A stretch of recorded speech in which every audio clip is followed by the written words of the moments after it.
Olá, Giovana aqui, bem-vinda à continuação do capítulo 5, como os pensamentos modificam o cérebro e o corpo. Como você consegue ir além do ambiente, além do corpo e além do tempo? Tem condições de tornar o pensamento que está pensando mais real do que qualquer outra coisa. No momento em que você imagina um novo futuro para si, pense em uma nova possibilidade e comece a fazer perguntas específicas, tipo: como seria viver sem essa dor e limitação? Seu lobo frontal fica alerta. Em questão de segundos, cria uma intenção de ser saudável, para que você possa ter clareza do que deseja criar e do que não deseja mais experimentar. E uma imagem mental de ser saudável para que você possa imaginar como seria.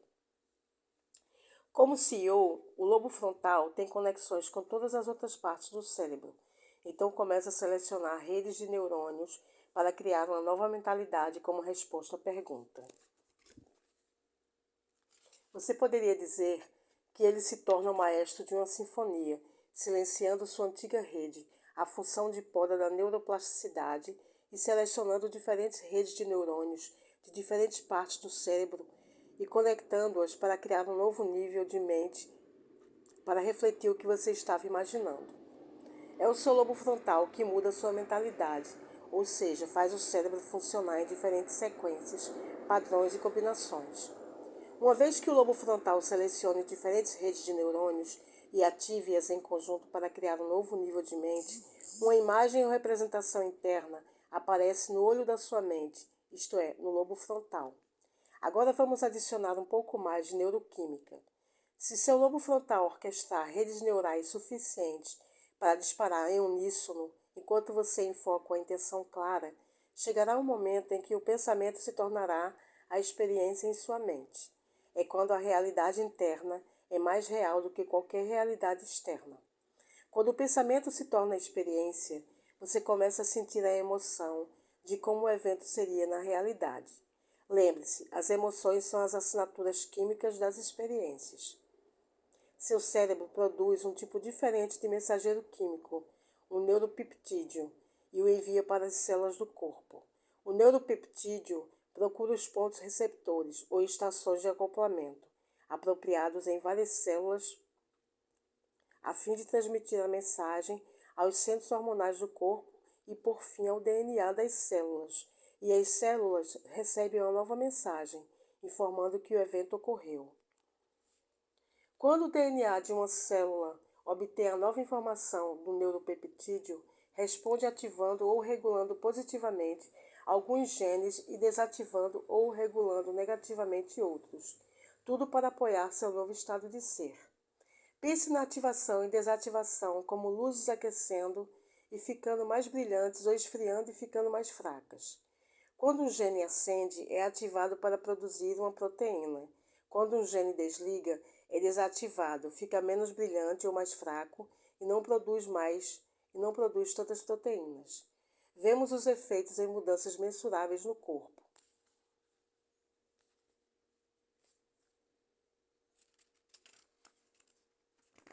Células-tronco, nossa potente reserva de potenciais. As células-tronco são a próxima camada que precisamos entender no quebra-cabeça. Elas são, no mínimo em parte, responsáveis pelo aparentemente impossível se tornar possível. Oficialmente, são células indiferenciadas que se especializam. São um potencial bruto. Quando essas placas em branco são ativadas, transformam-se em qualquer tipo de célula de que seu corpo precise. Células musculares, ósseas, epiteliais, imunes e até células nervosas do cérebro, para substituir células feridas ou danificadas nos tecidos, órgãos e sistemas. Pense nas células-tronco como bolas de gelo de um cone de raspadinha, antes de o xarope aromatizado ser vertido por cima.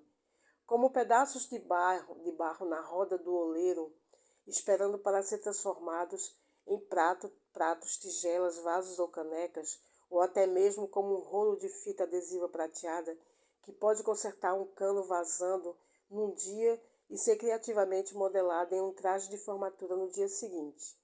Aqui está o exemplo de como as células-tronco funcionam. Quando você corta o dedo, o corpo precisa reparar a ruptura na pele. O trauma físico local envia um sinal para seus genes. O gene é ativado e produz as proteínas apropriadas que instruem as células-tronco, a se transformar em células epiteliais saudáveis.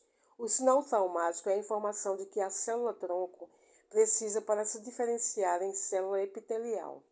Milhões de processos como esse ocorrem em todo o corpo o tempo todo. A cura atribuível a esse tipo de expressão gênica foi documentada no fígado, nos músculos, na pele, nos intestinos, na medula óssea e até no cérebro e no coração. Em estudos sobre cicatrização de feridas, nos quais o sujeito está em um estado emocional muito negativo, como raiva, as células-tronco não entendem a mensagem direito. Quando há interferência no sinal, como uma estática no rádio, a célula potencial não recebe a estimulação certa, de forma coerente para se transformar em uma célula útil. Como você ficou sabendo ao ler sobre resposta ao estresse e vida no modo de sobrevivência, a cura levará mais tempo, porque a maior parte da energia do corpo está às voltas com a emoção da raiva e seus efeitos químicos. Não é hora de criação, crescimento e nutrição. O momento é de emergência. Portanto, quando o efeito placebo está em ação e você cria um nível mental correto, com a intenção clara e a combina com a emoção estimulante e elevada, o tipo certo de sinal pode chegar ao DNA da célula. A mensagem não apenas influenciará a produção de proteínas saudáveis para melhorar a estrutura e o funcionamento do corpo, mas também produzirá novas células saudáveis a partir de células-tronco latentes que estão só esperando ser ativadas pela mensagem certa. Você pode até pensar nessas células-tronco como cartões para sair da cadeia no jogo Monopólio, porque uma vez selecionadas ou ativadas, elas substituem células em áreas danificadas do corpo, permitindo um novo começo. De fato, as células-tronco ajudam a explicar como ocorre a cura em pelo menos metade do caos de placebo que envolve cirurgia simulada, seja para um joelho com artrite, seja para uma ponte coronária, conforme descrito no capítulo 1. Como intenção e emoção elevada mudam nossa biologia. Já mencionamos as emoções e como elas desempenham um papel vital na cura do corpo, mas agora vamos dar uma olhada mais a fundo nesse assunto. Ter uma resposta emocional intensificada aos novos pensamentos, nos quais nos concentramos no ensaio mental, é como turbinar nossos esforços, porque as emoções ajudam a fazer as modificações epigenéticas muito mais rápido. Não precisamos do componente emocional. Afinal, os sujeitos que fortaleceram os músculos imaginando estar levantando pesos não precisaram ficar exultantes para modificar seus genes.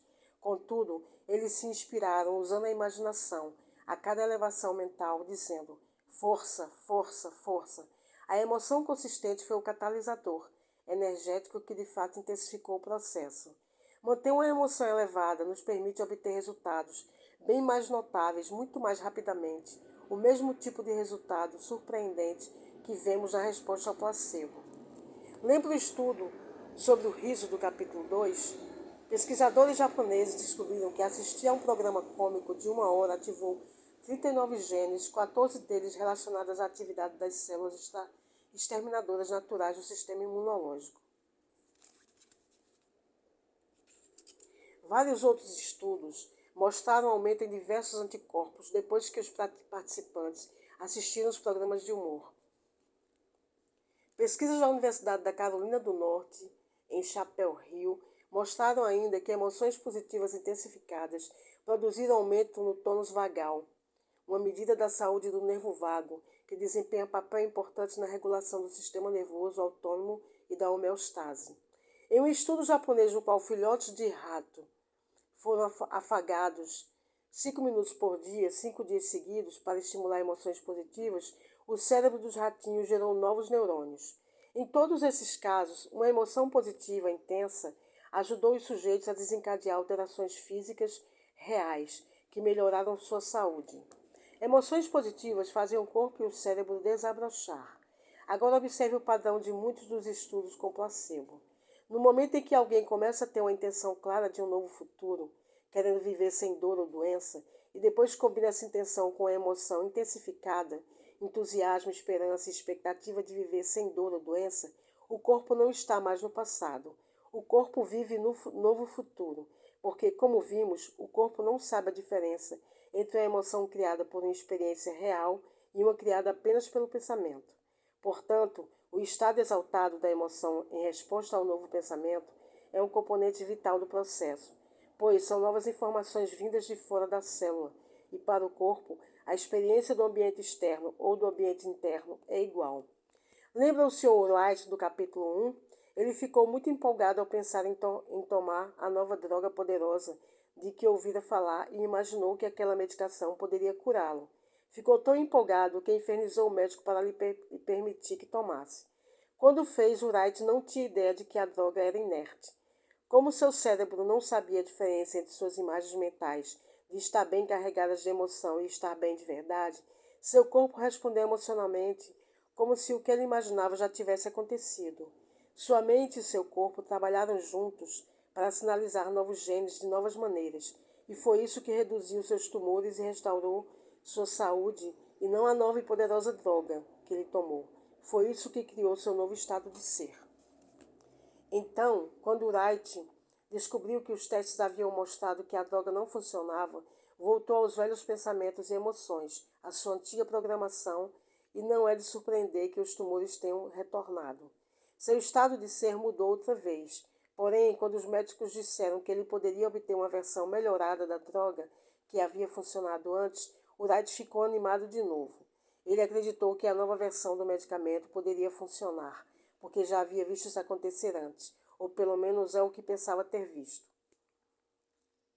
Naturalmente, quando retomou a intenção da saúde e começou a pensar em novas possibilidades outra vez, seu cérebro voltou a disparar, a ligar novas conexões neurais, e ele criou uma nova mente. Toda a animação e esperança retornaram, e essa emoção criou substâncias químicas no corpo que sustentaram os novos pensamentos. Mais uma vez, o corpo de Wright não sabia a diferença entre seus pensamentos e sentimentos sobre estar bem e estar bem de verdade. Mais uma vez, o cérebro e o corpo responderam como se o que ele imaginava já tivesse acontecido, e os tumores desapareceram de novo. Depois de ler as notícias de que a droga milagrosa, na verdade, era um embuste, Wright voltou ao antigo pensamento e às velhas emoções pela última vez, e o antigo eu personalidade, junto com os tumores, retornou. Não havia droga milagrosa. Ele era o milagre. Não havia placebo. Ele era o placebo. Portanto, faz sentido nos concentrarmos não apenas em evitar emoções negativas, como medo e raiva, mas também em cultivar conscientemente emoções positivas e sinceras, como gratidão, alegria, excitação, entusiasmo, fascínio, admiração, inspiração, assombro, confiança, apreciação, bondade, compaixão e empoderamento, para obtermos todas as vantagens na maximização da nossa saúde. Estudos mostram que entrar em contato com emoções positivas e expansivas, como bondade e compaixão, emoções que, aliás, são nosso direito de nascença, tende a liberar um neuropeptídeo diferente, chamado ocitocina, que naturalmente desliga os receptores da amígdala, a parte do cérebro que gera medo e ansiedade. Com o medo fora do caminho, podemos sentir infinitamente mais confiança, piedade e amor. Passamos de egoístas a altruístas, e à medida que incorporamos esse novo estado de ser, nossa neurocircuitaria abre porta para infinitas possibilidades que nunca poderíamos imaginar antes, porque agora não estamos gastando toda a nossa energia tentando descobrir como sobreviver. Os cientistas estão encontrando áreas no corpo, como intestino e sistema imunológico, fígado e coração, além de muitos outros órgãos que contêm receptores de ocitocina. Esses órgãos são altamente responsivos ao principal efeito curativo da ocitocina, associação ao crescimento de mais vasos sanguíneos no coração, estímulo da função imunológica, aumento da mobilidade gástrica e normalização dos níveis de açúcar no sangue. Vamos voltar ao ensaio mental por um momento. Lembra como o lobo frontal é nosso aliado? Isso acontece porque, como estabelecemos anteriormente, o lobo frontal nos ajuda a desconectar do corpo, do ambiente e do tempo, os três principais focos de alguém que vive no modo de sobrevivência. Isso nos ajuda a avançar para um estado de pura consciência, em que não temos ego. Nesse novo estado, quando imaginamos o que desejamos, nosso coração fica mais aberto e podemos ser inundados por emoções positivas, de modo que o ciclo de sentir o que pensamos e pensar o que sentimos, enfim, trabalha a nosso favor. A mentalidade egoísta do modo de sobrevivência não existe mais porque a energia que canalizávamos para as necessidades de sobrevivência foi liberada para a criação. É como se alguém pagasse nosso aluguel ou a hipoteca do mês, de modo que tivéssemos um dinheiro extra para aproveitar.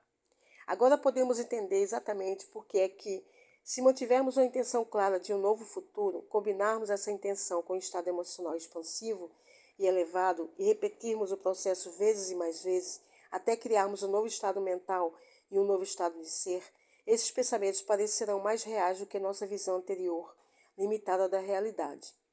Enfim, estaremos livres. E uma vez que tenhamos acolhido essa emoção para valer, podemos nos apaixonar mais facilmente pela possibilidade que estamos a imaginar. O maestro da sinfonia, Lobo Frontal, parece uma criança em uma loja de doces, vendo com entusiasmo e alegria todos os tipos de possibilidades criativas para novas conexões neurais que podem ser combinadas para formar novas redes neurais.